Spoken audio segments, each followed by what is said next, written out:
Sir बहुत-बहुत स्वागत है आपका। तो सर पहले कुछ वीडियोज़ हैं वो हम अपने दर्शकों को दिखा देते हैं, फिर इस पर चर्चा शुरू करते हैं। हमें हमें इनवाइट किया गया,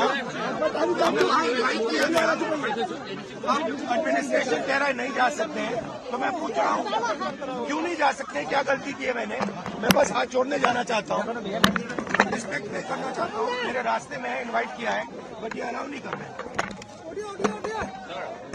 बुला लीजिए उनको। बस बस यही रखिए। क्यों नहीं होती आपकी भी आस्था है, लेकिन आपको नहीं जाने दिया जा रहा, क्या करेंगे? नहीं, अब देख रहे हैं, बस मैं कारण पूछ रहा हूँ। हम देख रहे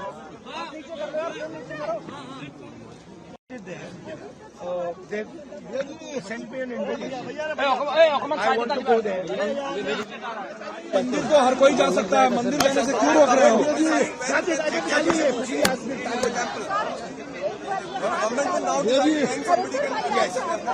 नहीं यहाँ मंदिर जाने से क्यों रोक रहे हो? 11 तारीख में इन्विटेशन मिला था। रास्ता মানুহ উলিয়াই দিয়ে এডিসি সাহেব আহি আছে राहुल जी क्यों लगता है क्यों रोका जा रहा है आपको? राहुल जी क्यों लगता है क्यों रोका जा रहा है? এডিসি मंदिर में तो दर्शन सब कर सकते हैं। शायद आज सिर्फ एक व्यक्ति मंदिर में जा सकता है। এডিসি আহি আছে तो ये राहुल गांधी थे, उन्होंने कहा शायद अब सिर्फ एक व्यक्ति ही मंदिर में जा सकता है और उसको ये कहने के बाद ही वो दर्शन पर बैठ गए।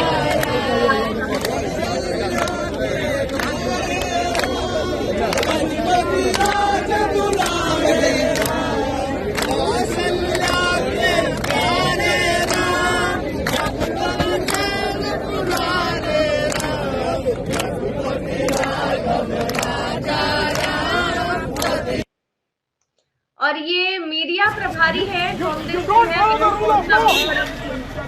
Rule of law is there. You are not all the law. सरकार के गुलाम बनकर बैठेगा।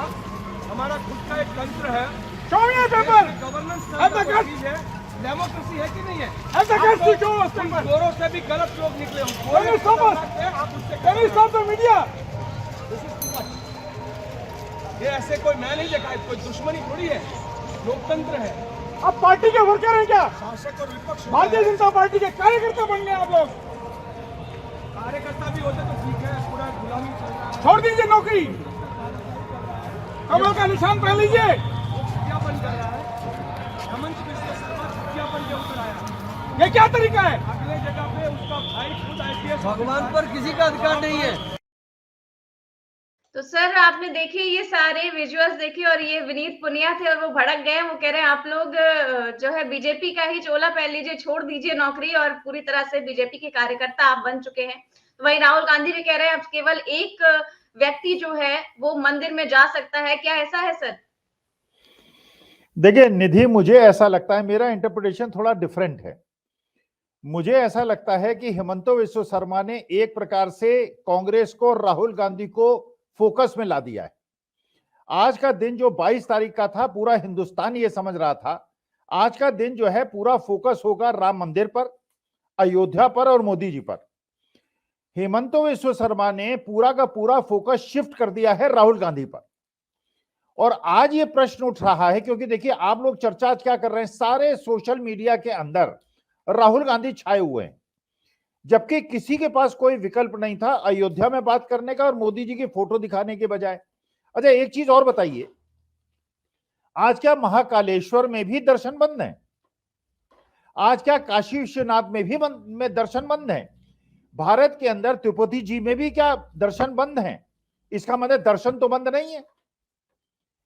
अगर केवल यही शंकर देव जी महाराज की जो वहां पे दर्शन करने मंदिर में जा रहे थे राहुल गांधी और शंकर देव जी महाराज, उस लेवल के आसाम के अंदर एक प्रकार के दिव्य पुरुष हैं जिस प्रकार की मान्यता बड़े बड़े महात्माओं को मिली हुई है, वहां भी दर्शन हो रहे हैं। केवल राहुल गांधी को दर्शन न करने देना, बाकी ऐसा तो नहीं दर्शन नहीं हो रहे। अच्छा, इसी ट्रस्ट ने राहुल गांधी से यह कहा था कि जब आप हमारे क्षेत्र में यात्रा करने आइए तो हमारे यहां दर्शन करने आइए, और वहां यात्रा करने गए राहुल गांधी और दर्शन करने गए। और असमीज की जो भावनाएं हैं वो शंकर देव महाराज से जुड़ी हुई हैं। अब आप सोचिए, आसाम की जनता का जो चेतना है उसको, उनकी जो एक भावना है उसको ठेस नहीं पहुंचाई है हेमंत बिस्व शर्मा में। देखिए, इसका मतलब यह है कोई दूसरा तो दर्शन कर सकता है, राहुल गांधी नहीं कर सकते। अच्छा, ये कहा गया कि साहब आप इतने हजारों लोगों के साथ जाएंगे तो कानून व्यवस्था की स्थिति पैदा होगी। राहुल गांधी ने कहा मैं अकेले जाऊंगा, कोई कांग्रेसी अंदर नहीं जाएगा, मैं अकेला जाऊंगा। अकेले जाने की भी अनुमति नहीं दे रहे और ये कह रहे हैं 3 बजे के बाद आप दर्शन कीजिएगा, क्योंकि हम चाहते हैं मुख्य फोकस जो है वो अयोध्या पे रहे और मोदी जी पे रहे। फोकस तो आ गया आसाम के ऊपर, अयोध्या से तो फोकस हट गया। तो मुझे ऐसा लगता है कि हेमंत बिस्व शर्मा ने एक प्रकार से कांग्रेस का काम किया है, राहुल गांधी का काम किया है और राहुल गांधी को मदद की है। क्योंकि देखिए, मंदिर ये हो रहा है अयोध्या के अंदर, ये राजनीतिक कार्यक्रम है या धार्मिक कार्यक्रम, पहले भी पूछ चुका हूं, बहुत लोग पूछ रहे हैं। अगर ये धार्मिक कार्यक्रम है और राहुल गांधी जहां पे गए हैं वो भी एक धार्मिक कार्यक्रम है, धार्मिक कार्यक्रम में आप किसी को रोक नहीं सकते। राजनीतिक कार्यक्रम में तो ये आप कह सकते हैं कि भाई ये मीटिंग बीजेपी की है, इसमें कांग्रेसी क्यों आए, ये कांग्रेस की मीटिंग है, इसमें बीजेपी वाले क्यों आए, लगता है व्यवधान पैदा करने आए। अगर शंकर देव जी महाराज पर भारतीय जनता पार्टी के वो सदस्य रहे होते या उनकी सदस्यता होती, तब तो ये कह सकते थे कि भारतीय जनता पार्टी के आराध्य हैं, वह कांग्रेस वाले क्यों जा रहे हैं। अरे महात्मा गांधी के सामने तो नरेंद्र मोदी जी भी जाते हैं, जबकि जो मोदी जी के समर्थक हैं वो गोडसे का समर्थन करते हैं। तो ये एक शिष्टाचार है और असमीज भावना जो है वो पूरी तरह से जुड़ी हुई है इस मंदिर के साथ। अब राहुल गांधी वहां बैठे रहेंगे, 3 बजे के बाद दर्शन करेंगे। आप बताइए, पूरे विश्व के अंदर क्या इससे राहुल गांधी की इमेज और उनकी जो धार्मिक इमेज है, उनके धर्म के प्रति जो निष्ठा है वो दिखाई पड़ेगी कि नहीं पड़ेगी। और सारा का सारा फोकस हेमंत बिस्व शर्मा ने नरेंद्र मोदी जी से हटाकर राहुल गांधी की तरफ कर दिया है, अयोध्या से उठा के शंकर देव जी महाराज के मंदिर की तरफ कर दिया है, असमी भावना को ठेस पहुंचा दी है। तो अभी तक अगर असम के अंदर हेमंत बिस्व शर्मा या बीजेपी 1-2 सीटें जीतने की कामना कर रही थी, क्योंकि वहां भी हिंदू मुस्लिम पोलराइजेशन पे वो इलेक्शन जीतती है। असम में आप जानती है मुस्लिम पॉपुलेशन अच्छी खासी है, लेकिन हिंदू भावनाओं को बार बार ठेस पहुंचाकर ये हिंदू जनमानस को ठेस पहुंचा रहे हैं और एक प्रकार से राहुल गांधी के लिए हेमंत बिस्व शर्मा हिंदू वोटों का दरवाजा खोल रहे हैं। इतनी तेजी से हिंदू वोट कांग्रेस की तरफ आएगा कि हेमंत बिस्व शर्मा और बीजेपी उसको संभाल नहीं पाएगी। इसीलिए मोदी जी के लिए मेरी राय है, अगर मेरी राय माने, हेमंत बिस्व शर्मा को मुख्यमंत्री पद से हटा दें। बिल्कुल, बिल्कुल सर। और आपको और भी वीडियोस दिखाते हैं, बहुत सारे आ चुके हैं अब तो। किस तरह से हमारे 4 PM न्यूज नेटवर्क की स्क्रीन पर यहाँ पर भीड़ में सेंटर पे आप देख रहे हैं, यहाँ पर तमाम लोग सैकड़ों की संख्या में सेंटर पे लोग बैठे हुए हैं और सेंटर के साथ में अगर मैं बता दूं तो राहुल गांधी को आप साफ देख पा रहे हैं। ये सिक्योरिटी फोर्सेस है जिसके बीच से मैं निकलने की कोशिश कर रहा हूं। आप देख पा रहे हैं यहाँ पे तमाम समर्थक सैकड़ों की संख्या में सेंटर पे, हजारों की संख्या में आसपास। ये आसाम के नगांव की ये तस्वीरें हैं, ये साफ देख रहे हैं, ये तस्वीरें हैं जो राहुल गांधी के समर्थन में यहाँ पर उतरी है। 4 PM न्यूज नेटवर्क की स्क्रीन पर ये तस्वीरें हैं। मैं कोशिश करूंगा यहाँ पर लोगों से बात करने की। ये तस्वीरें कैमरामैन से कहूंगा पैन करके दिखाएं। यहाँ पर सैकड़ों की संख्या में लोग और यहाँ पे तमाम कांग्रेसी समर्थक। कोशिश करता हूं यहाँ पर नजदीक चलने की।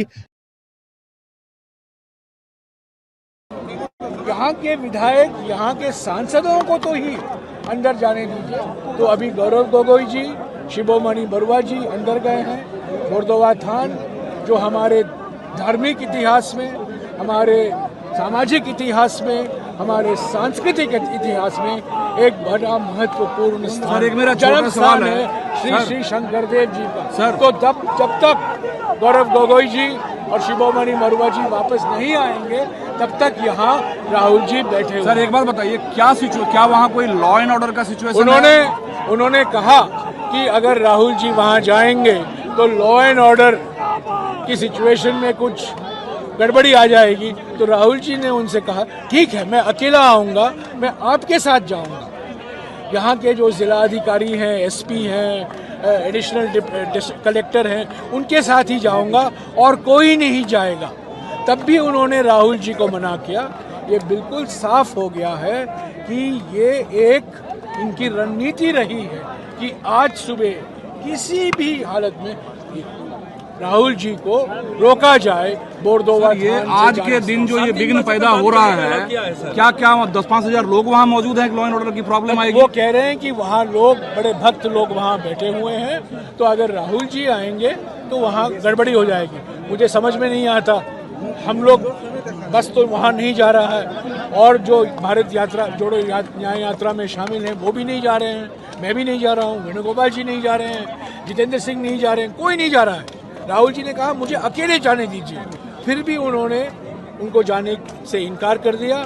तब हमने उनसे बातचीत की, लंबी बातचीत हुई, कई फ़ोन कॉल हुए, गुवाहाटी को फ़ोन कॉल गया होगा, दिल्ली को फ़ोन कॉल गया होगा, और उसका ये नतीजा हुआ कि यहाँ के सांसद और यहाँ के विधायक को अनुमति दी गई है। कब तक बैठे रहेंगे आप मंदिर? जब तक गौरव गोगोई जी और शिरोमणि बरुआ जी वापस नहीं लौट आएंगे तब तक हम यहाँ बैठे रहेंगे। कंटिन्यू होगा, यात्रा कंटिन्यू करेंगे, फिर यात्रा इसके बाद कंटिन्यू करेंगे। हमें बार बार कहा जा रहा है 3 बजे के बाद हम बोरदोवा थान जा सकते हैं, पर क्या गारंटी है कि 2:30 बजे हेमंत बिस्वा शर्मा कहेंगे कि लॉ एंड ऑर्डर को सिचुएशन को ध्यान में रखते हुए 3 बजे के बाद भी अनुमति नहीं है। पहले आप इनका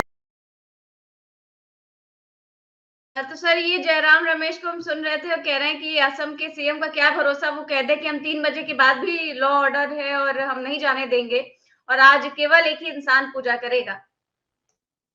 देखिए, एक और निधि जी आप प्रवृत्ति देखिए, कल आपने वो भी दृश्य देखा होगा कि बस में ट्रेवल कर रहे थे राहुल गांधी, हजारों कांग्रेसी कार्यकर्ता और वहां की जनता राहुल गांधी को वेलकम कर रही थी। 200-300 लोग वहां पे झंडे लेकर राहुल गांधी का विरोध कर रहे थे और वहां पे विघ्न पैदा करने की कोशिश कर रहे थे। राहुल गांधी की हिम्मत देखिए, राहुल गांधी की हिम्मत देखिए, बस से उतर गए और उन्होंने कहा तुम लोग क्या कर रहे हो। और आप ये भी देखिएगा निधि जी, वो लोग डर के मारे 250-300 लोग भाग गए। आप देखिए, हिम्मत देखिए, हमारे देश को कैसे नेतृत्व की आवश्यकता है। और आपको वो भी शायद दृश्य याद होगा, पंजाब के अंदर 20-25 अन्नदाता किसान काले झंडे लेकर एक देश के लोकतांत्रिक रूप से चुने हुए नेता को काला झंडा दिखाना चाह रहे थे, जो हम लोगों ने बचपन से देखा है, दिखाया है, और हमको भी लोगों ने दिखाया है। और राजनीतिक लोगों के लिए तो चलिए रोज की बात है। भाई मैं तो टीचर हूं, प्रशंसा भी बच्चे करते थे और निंदा भी करते थे, वो उनका अधिकार है, क्यों मैं टीचर हूं तो उनकी प्रशंसा भी सुनना मेरा कर्तव्य है, और उन कर्तव्य है कि उनकी डांट भी सुनो, उनका ये है। अब आप देखिए कहा क्या था मोदी जी ने, अपने मुख्यमंत्री जी से कह देना कि मैं अपने जिंदा उनके क्षेत्र से लौट आया। सोचिए, जहां एनएसजी कमांडोज हों, जहां पे एक एक चप्पे चप्पे की जानकारी हो, उनके आसपास इतने सशस्त्र सैनिक हों जो 1 मिनट में हजारों लोगों को भून सकते हो, वहां वो आदमी 20-25 किसानों से डर गया, और एक ये लड़का है जो कि भीड़ के सामने कूद गया और भीड़ भाग गई। हमें कैसे देश के नेता की आवश्यकता है? हमें 56 इंच की आवश्यकता है या ऐसे ओजस्वी नेता की आवश्यकता है जिसकी पीढ़ी दर पीढ़ी देश के लिए कुर्बानी दी है और जिसमें इतने गट्स हैं कि जिस जनता ने हमको, इन लोगों को जिताया है, जो लोकतांत्रिक नेता होते हैं, जो एमपी एमएलए होते हैं, उनमें इतने गट्स होने चाहिए कि जनता का सामना कर सकें। और जब राहुल गांधी उठे वो भाग गए। आज दर्शन न कर देने से राहुल गांधी को आसाम के अंदर, क्या नॉर्थ ईस्ट के अंदर, बीजेपी ने और हेमंत बिस्वा शर्मा ने फेमस कर दिया और राहुल गांधी हीरो बन गए।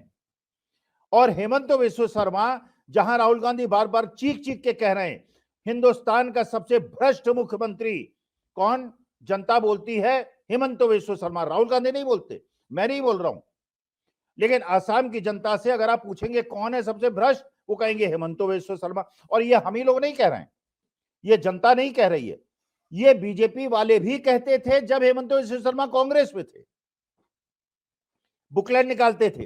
तो इसका मतलब यह है कि ये जो एक डरा हुआ मुख्यमंत्री, एक हारा हुआ मुख्यमंत्री जो पोलराइजेशन करता है, आज शंकराचार्यों का अपमान करके हिंदू वोटों से पहले ही हाथ धो चुके थे, और जो बचे खुचे थे आज उन्होंने आचार्य शंकर देव महाराज के मंदिर में राहुल गांधी को दर्शन न कर देने का जो वो अपना रूप सौंपा है, उससे बाकी हिंदू और जो बाकी शंकर देव जी के समर्थक हैं उनके मानस पे एक ऐसा पटल पे छोड़ दिया है। आसाम में तो मेंबर ऑफ पार्लियामेंट की सीटें बीजेपी की गई। बिल्कुल सर, ठीक कह रहे हैं। और जिस तरह से कल हमला हुआ वो भी काफी ज्यादा निंदनीय था, क्योंकि वहां के प्रदेश अध्यक्ष की जो नाक से था वो खून भी बह रहा था, आपने देखा। और जयराम रमेश की गाड़ी के आगे वो लोग कूद गए और उनसे स्टिकर निकालने लगे, उसमें महिलाएं और बच्चे भी थी, उधर भी हमला किया। फिर उसके बाद राहुल की बस के पास गए, वहां पर नारेबाजी की। और रात में हमने देखा कि राहुल एक चाय की दुकान पर गए और वहां भी वो लोग पहुंच गए और गो बैक के नारे लगाए। फिर राहुल वापस गाड़ी के अंदर गए। तो इस तरह के लगातार कृत्य किए जा रहे हैं। तो क्या असम के सीएम को ये लग रहा है कि राहुल गांधी डर जाएंगे, या फिर इससे उनकी लोकप्रियता और ज्यादा बढ़ रही है? देखिए, हेमंत बिस्वा शर्मा तो कांग्रेस पर रहे हैं, वो जानते हैं कि राहुल गांधी, देखिए बाकी कांग्रेसी डर जाएं, बाकी पार्टी वाले शिंदे जी डर जाएं, अजीत पवार डर जाएं, हेमंत बिस्वा शर्मा खुद डर जाएं, लेकिन राहुल गांधी के खून वो है जो डरने वाला नहीं है। इंदिरा गांधी नहीं डरी, जान दी। राजीव गांधी नहीं डरे, जान दी। नेहरू जी करोड़पति अरबपति परिवार होने के बावजूद 10 साल जेल में रहे, वो डरने वाला परिवार नहीं है। ये हेमंत बिस्वा शर्मा को पता होना चाहिए था। तो वो डरेंगे नहीं, ये उनको पता है। लेकिन मुझे ऐसा लगता है वो एक तरह से माननीय यशस्वी प्रधानमंत्री मोदी जी की जड़ों को काट रहे हैं और नॉर्थ ईस्ट में बीजेपी को कमजोर कर रहे हैं, कांग्रेस को मजबूत कर रहे हैं। अब क्यों कर रहे हैं ये मुझे नहीं पता, लेकिन जो उन्होंने कृत्य किया है, पूरा का पूरा फोकस जो अयोध्या में होना चाहिए था। आज मेरे भी कॉलोनी में बड़ी मिठाई मुझे खिलाई गई, हम लोगों को खिलाई गई, बड़ी पार्टी वार्टी हुई। जब मैंने भी आधे घंटे पहले उनसे बात की, सब मायूस है बेचारे। वो करें बड़े झंडे लगाए, बड़ा उत्सव मनाया, ढोलक बजाया, गाना बजाना किया, और आज सारा का सारा फोकस राहुल गांधी ले गए। और राहुल गांधी फोकस इसलिए ले गए कि हेमंत बिस्वा शर्मा ने दिला दिया। तो हेमंत बिस्वा शर्मा ने जितना नुकसान बीजेपी का पिछले 10 दिन में किया है, उतना मेरे ख्याल से अभी तक बीजेपी के किसी भी बड़े नेता ने मोदी जी के प्रभाव क्षेत्र में नहीं किया है। Hemant Biswa Sharma is damaging BJP like anything. बिल्कुल सर, बिल्कुल। अब सर बात कर लेते हैं राम मंदिर की। आपने देखा कि बढ़िया से प्राण प्रतिष्ठा हुई, सभी ने दर्शन भी किए और एकदम मनमोहक दृश्य था जब भगवान रामलला की तस्वीर जो है वो सामने आई सबके। और लेकिन यहाँ पर एक चीज की कमी बड़ी खली कि राष्ट्रपति जी नहीं दिखाई दी, क्योंकि उन्हें न्योता तो दिया गया था, तो आखिर वो आई क्यों नहीं? नहीं खैर, उन्हें न्योता तो अडवाणी जी को भी दिया गया था, न्योता बहुत विनय कटियार को भी दिया गया था, और कहा गया था कि न्योता दे रहे हैं, आइएगा मत। तो उनकी कोई दोष नहीं है, वो महामहिम है, हमारी देश की पहली नागरिक हैं, हमारी बहुत सम्मानित हैं, और उनका कोई दोष नहीं है। उनको कहा गया था इसलिए वो नहीं आई। लेकिन अगर आपने दृश्य देखे हों, आपको पंडित जी दिखाई पड़े कहीं?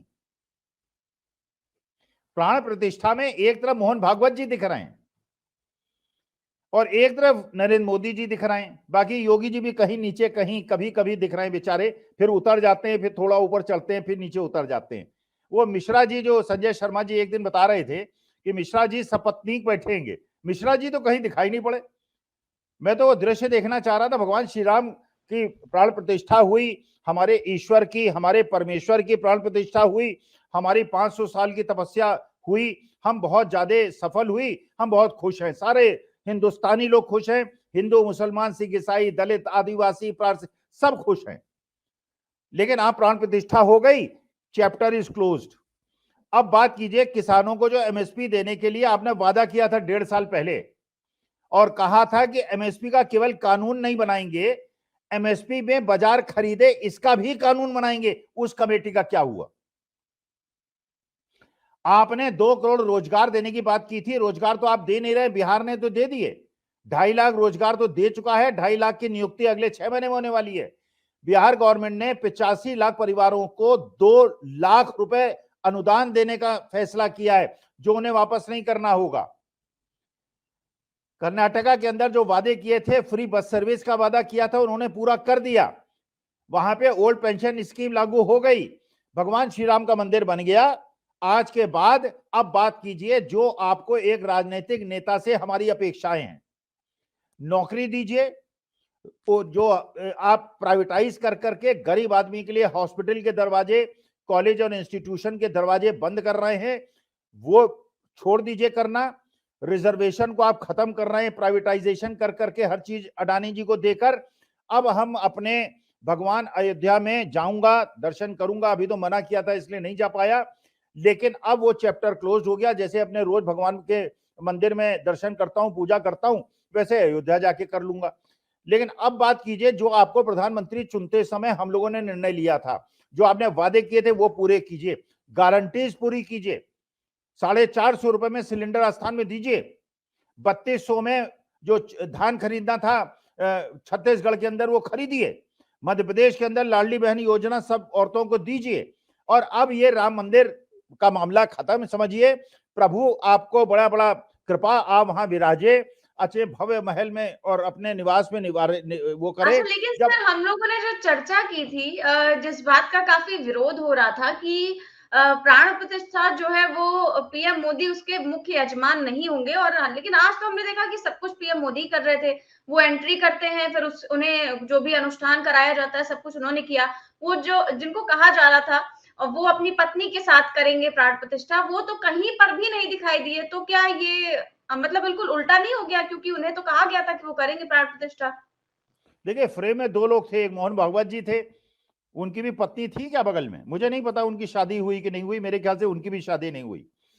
तो जो शंकराचार्य महोदय प्रश्न उठा रहे हैं कि ये भगवान का मामला है, धर्म का मामला है, ये शास्त्र और वेदों का मामला है, यहां पे राजनीतिज्ञों की नहीं चलेगी। और इतना तो मोहन भागवत जी, परम पूज्य मोहन भागवत जी को भी पता होगा, बिना पत्नी के वहां पे 2 ही लोग खड़े थे, फ्रेम में आ रहे थे, दोनों बिना पत्नी के थे। तो ये नारी का सम्मान कैसे हुआ?